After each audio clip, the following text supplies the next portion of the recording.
Madame, Monsieur, bonjour. Merci de nous rejoindre à la une de l'actualité. La réunion du gouvernement, deuxième du genre, à se tenir hors le palais du gouvernement à Alger. Elle se tient cette fois à Tissemsilt. Le Premier ministre Ayman Ben Abdelrahman préside en ce moment même la réunion dont l'ordre du jour est consacré à l'étude et à la discussion du programme complémentaire de développement de cette wilaya.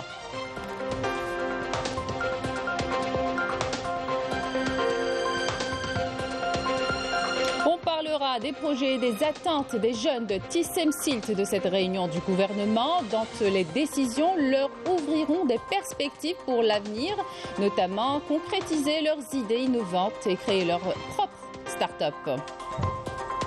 Le groupe Stellantis signe le nouveau cahier des charges ainsi qu'une convention avec l'agence algérienne de promotion de l'investissement pour le lancement du projet de construction automobile en Algérie de la marque italienne Fiat à hauteur de 60 000 véhicules par an à partir de la première année. La contestation contre la normalisation avec l'entité sioniste ne faiblit pas au Maroc. Un grand nombre d'habitants de la ville de Casablanca ont participé à un rassemblement pour exprimer leur colère contre cette normalisation. Bienvenue à tous. Le Premier ministre Ayman Ben Abdelrahman préside la réunion du gouvernement qui se tient dans la wilaya de Tissemsilt et ce, conformément aux décisions prises lors du dernier Conseil des ministres qui a adopté un programme complémentaire de développement de la wilaya. L'ordre du jour de cette réunion, deuxième du genre, à se tenir hors du palais du gouvernement est consacré à l'étude et à la discussion de la feuille de route pour la mise en œuvre du programme complémentaire de développement adopté par le Conseil des ministres dimanche dernier.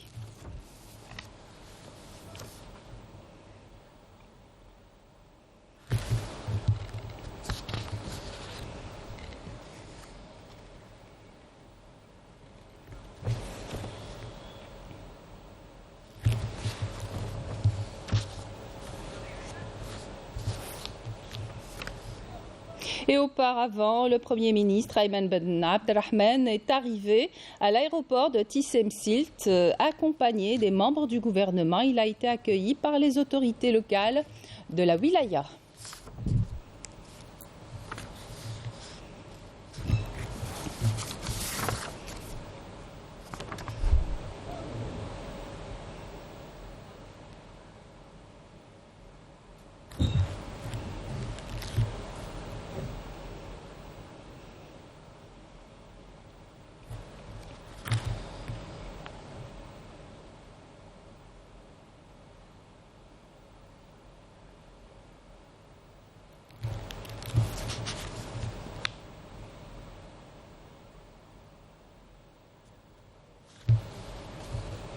Et à partir de Tissemsilt, nous avons avec nous en direct Walid Yousfi. Walid, bonjour. Le président de la République, Abdelmadjid Tebboune, a donc ordonné le gouvernement d'entamer la mise en œuvre directe sur le terrain du programme complémentaire de développement de la wilaya de Tissemsilt. Qu'est-ce que vous pouvez nous dire sur la feuille de route du programme de développement de Tissemsilt et quel est le programme de la visite du Premier ministre ?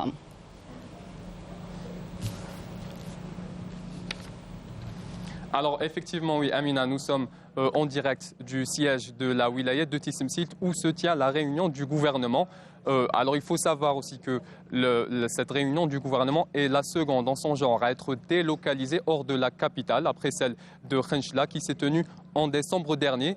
À l'ordre du jour, le programme complémentaire de développement de la wilaya de Tissemsilt qui comprend plusieurs secteurs et qui a pour objectif de désenclaver la région et d'améliorer les conditions de vie des habitants, de la population locale.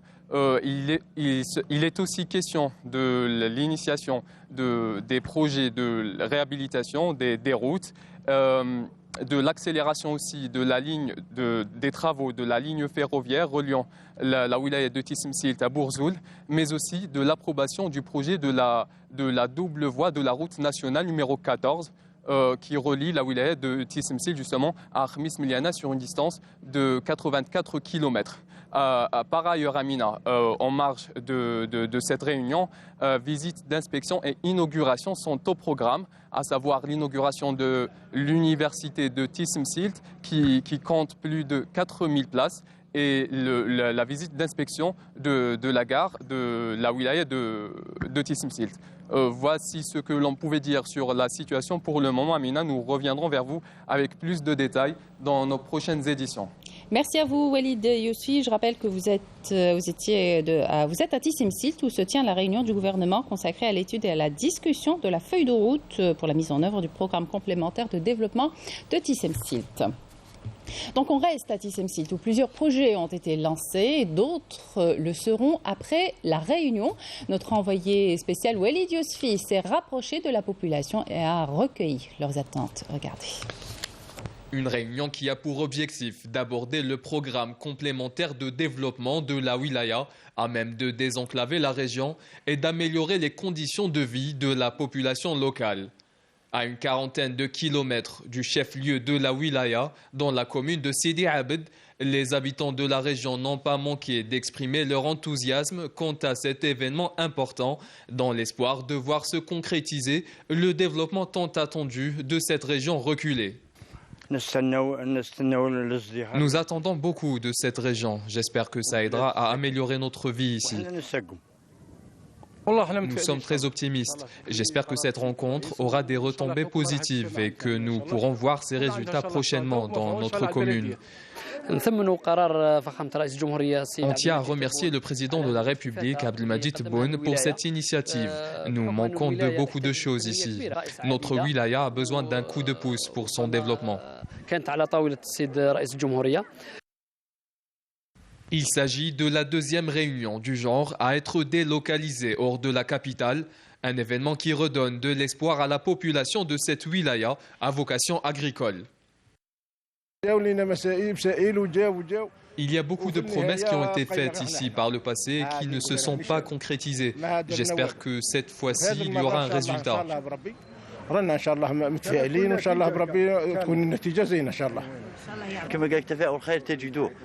Nous sommes très enthousiastes. On remercie le président de la République. On attend cette réunion avec impatience. La société civile a du potentiel ici. On espère que cette initiative apportera un changement positif à Tism-Silt. Pour l'année 2023, plusieurs projets d'envergure sont inscrits dans le cadre du budget de l'État pour la wilaya de Tism-Silt, touchant une trentaine de secteurs et pas moins de 170 opérations liées au cadre de vie du citoyen pour une enveloppe financière qui dépasse les 52 milliards de dinars. Et voici une frange qui s'intéresse de près à cette réunion du gouvernement. Les jeunes de Tism-Silt, qu'attendent-ils concrètement du programme complémentaire de développement de leur wilaya? Nos équipes se sont rapprochées d'eux et leur ont tendu le micro. Le point avec Raouf Hamouche. Des idées innovantes plein la tête. C'est ce qui caractérise ces jeunes Algériens résolument tournés vers la société de la création. Leur nombre est impressionnant et ne cesse de croître. Fatima en fait partie. La jeune femme est une chercheure de la wilaya de Tism-Silt. Son rêve est de créer sa propre start-up. Tout comme elle, ces jeunes attendent beaucoup du programme complémentaire de développement de leur wilaya. Un programme qui permettra de résorber le chômage à travers la création de postes d'emploi. C'est une très bonne nouvelle pour nous. En tant que jeunes chercheurs, la réunion du gouvernement qu'abritera à Tism-Silt sera une excellente occasion pour concrétiser les idées innovantes et créer sa propre start-up. Pour ma part, je voudrais créer une start-up dans le domaine du recyclage des déchets. Être à leur écoute et leur assurer un réel développement local, c'est ce que veulent les jeunes de Tism-Silt. Et à cet effet, le gouvernement a consacré un programme complémentaire au profit de la population. Parmi les objectifs de ce programme figure le désenclavement de la wilaya de Tism-Silt, caractérisée par son relief montagneux, en allouant des fonds pour l'achèvement des routes, ainsi que la création et la concrétisation de nombreuses opérations de développement de nature à générer de nouveaux emplois. Nous considérons que la réunion du gouvernement qu'abritera notre wilaya sera historique. Nous espérons qu'elle aura des retombées positives sur la vie des citoyens. Nous remercions le président de la République pour cette décision de réunir le gouvernement dans cette wilaya historique. Nous espérons que la réunion du gouvernement aura beaucoup de débouchés positifs, notamment sur le plan économique, social et sportif dans la région. À noter que le gouvernement s'est réuni pour la deuxième fois hors du palais du gouvernement à Alger, et ce, sur instruction du président de la République, dans une démarche tendant à se rapprocher davantage des citoyens. Dans le dossier du projet d'usine Fiat Algérie, le groupe Stellantis signe le nouveau cahier des charges ainsi qu'une convention avec l'agence algérienne de promotion de l'investissement en application de l'accord cadre signé octobre dernier portant lancement du projet de construction automobile en Algérie de la marque italienne Fiat à hauteur de 60 000 véhicules par an à partir de la première année. La convention a été signée en présence du ministre de l'Industrie Ahmed Zardar et du directeur exécutif des opérations Afrique et Moyen-Orient du groupe Samir Chorfen. À cette occasion, Zardar a relevé l'engagement du groupe Stellantis quant au projet Fiat qui représente une opportunité pour développer et diversifier la filière automobile en Algérie. Je vous propose d'écouter le ministre de l'Industrie Ahmed Zardar et le directeur exécutif des opérations Afrique et Moyen-Orient du groupe Stellantis.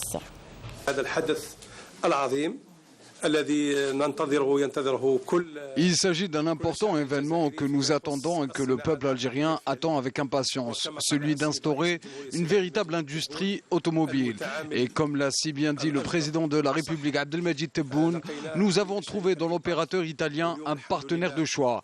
Et aujourd'hui, après la visite historique effectuée par le président de la République en Italie, nous sommes parvenus à cette étape censée permettre la concrétisation de ce projet. Nous avons pour objectif de démarrer la production avant la fin de l'année prochaine. Donc on a très peu de temps pour le faire et donc toutes les équipes sont mobilisées. Et nous allons démarrer la production avec une capacité de 10 véhicules heure, ce qui correspond environ à 60 000 véhicules par an. Et nous allons étendre cette capacité assez rapidement à 15 véhicules heure, donc environ 90 000 véhicules par an. Donc je peux vous assurer que les équipes Stellantis avancent avec passion et rigueur sur le projet Fiat, que nous avons à cœur d'amener à l'Algérie le meilleur de Fiat, des véhicules modernes. La question a été posée la dernière fois, donc des véhicules modernes au meilleur niveau et aux meilleurs standards internationaux.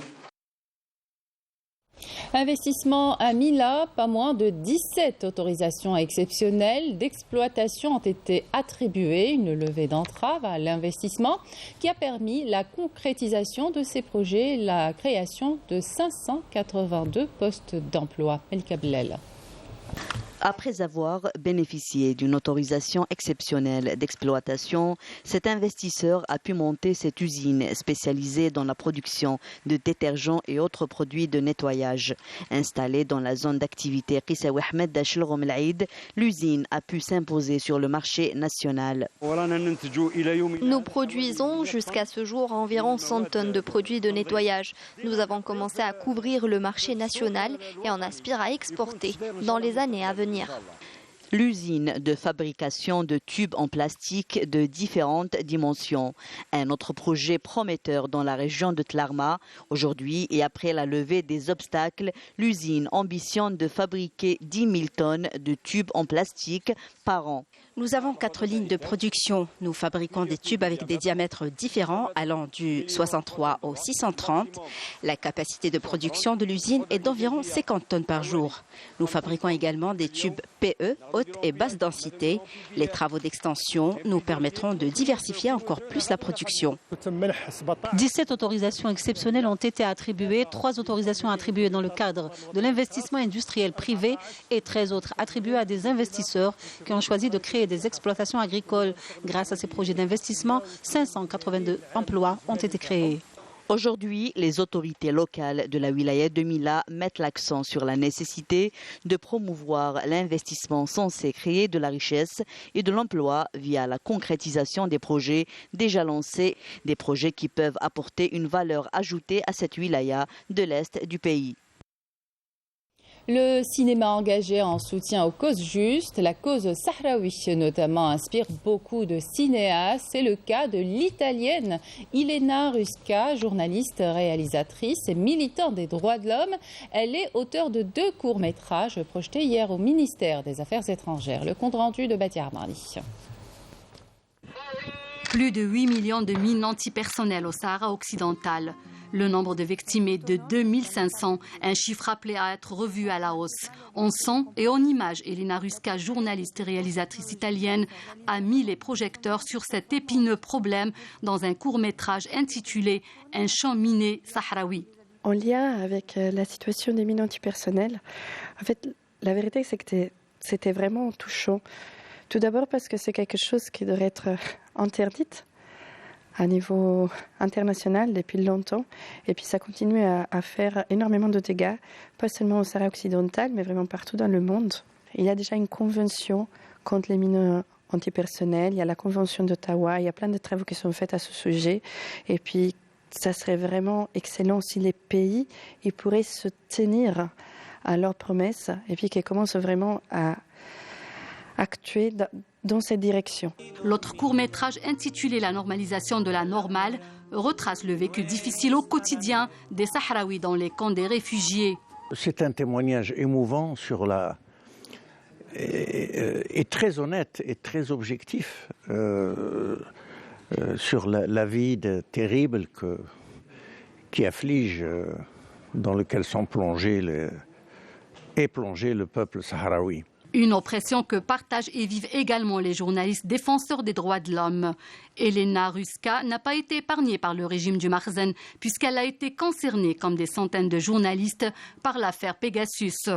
J'aurais bien aimé me rendre dans les territoires occupés, mais je crois que ça ne sera jamais possible. En tout cas, je sais qu'ils m'ont espionné avec Pegasus. Je suppose qu'ils m'avaient espionné déjà auparavant parce que fois, j'avais essayé de les approcher justement pour pouvoir aller dans les territoires occupés. Ils m'ont jamais donné de réponse. Et puis aux Nations Unies, il y a un enjeu de lobby qui est énorme. Puis on s'évite de quel côté on appartient. Je dis toujours qu'on est resté à la guerre froide. Ces 2 courts-métrages projetés au ministère des Affaires étrangères sur la situation du peuple sahraoui a ému toute l'assistance qui s'est prêtée au débat. À travers ses productions audiovisuelles, Ilena Rusca veut casser le mur du silence et briser le blocus médiatique. Le Front marocain de soutien à la Palestine et contre la normalisation a organisé lundi soir dans la ville de Casablanca un rassemblement à l'occasion de la Journée internationale de solidarité avec le peuple palestinien. Amel Siridir. La contestation contre la normalisation avec l'entité sioniste ne faiblit pas au Maroc. Un grand nombre d'habitants de la ville de Casablanca ont participé à un rassemblement pour exprimer leur colère contre la normalisation. Une action de protestation qui a réuni également bon nombre de personnalités politiques, militants des droits de l'homme et membres de la société civile locale.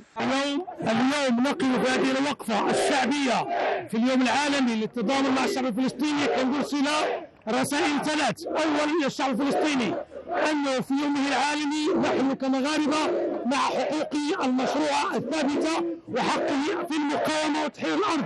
ثانيا رسالة للعدو الصهيوني أنه لا يمكن مطلقا مهما تصور أنه قد استفرد إلى فلسطين أنه يمكن له أن يعتقد أنه قد تعبد في المنطقة وأنه لا يمكنه أن يزول. المقاومة الفلسطينية ومقاومة الشعوب تحقق المنجزات على الأقل في 20 سنة الماضية. العدو الصهيوني الآن يترنح تحت ضربات المقاومة وهو لا يمكن مطلقا أن يقبل به في المنطقة. Le rassemblement s'est terminé par un appel à défendre la mosquée El-Aqsa et à rejeter la normalisation. Une autre manifestation de solidarité avec le peuple palestinien a été également organisée hier soir par des opposants à la normalisation devant le siège du Parlement dans la capitale Rabat, pour commémorer la Journée internationale de solidarité avec le peuple palestinien, célébrée le 29 novembre de chaque année. Et des milliers de Marocains ont manifesté massivement lundi et mardi à travers plusieurs villes du pays contre la hausse des prix, la corruption de la classe dirigeante, les arrestations arbitraires et la persistance du régime du Mersenne dans sa politique de normalisation avec l'entité sioniste malgré le rejet populaire. Les habitants de Meknes ont également organisé mardi devant la cour d'appel de la ville une manifestation de solidarité avec les détenus politiques. Plusieurs militants et journalistes ont participé à cette action et exclus de la rédaction des actes de logement social, les Hadoul ont organisé une action de protestation devant le Parlement. Ils contestent notamment l'article 8 du projet de loi de finances 2023, une loi jugée discriminatoire et inconstitutionnelle. En Palestine, la détérioration de la situation humanitaire a poussé les Razaouis à manifester devant le bureau local des Nations Unies réclamant une protection internationale à l'occasion de la Journée internationale de solidarité avec le peuple palestinien. Malim Damis. Salah Aliyen est un Palestinien qui vit dans le camp de réfugiés à Shati, à Gaza. Dans des conditions de vie désastreuses et difficiles, ce père de famille souffre quotidiennement du manque des commodités nécessaires pour une vie décente.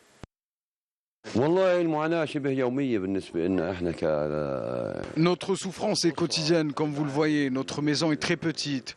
Nous sommes 9 personnes à vivre dans 2 chambres exiguës.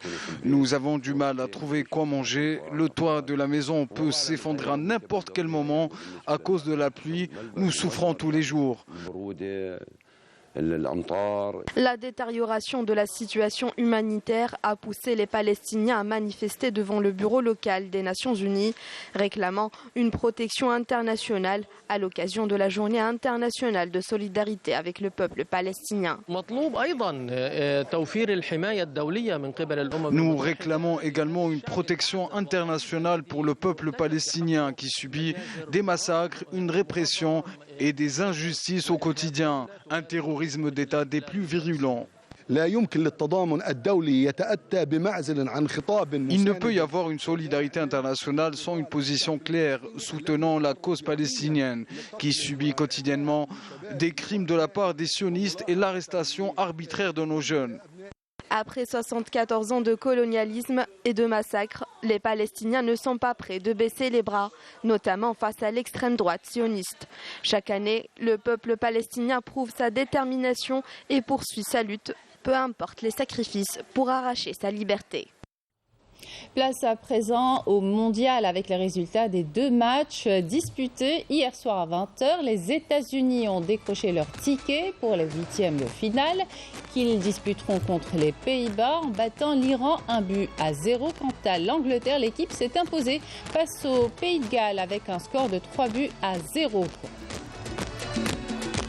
Et au programme des rencontres prévues ce mercredi, à 16h, Australie-Danemark et Tunisie-France, à 20h, Arabie Saoudite, Mexique et à 20h aussi, Pologne-Argentine.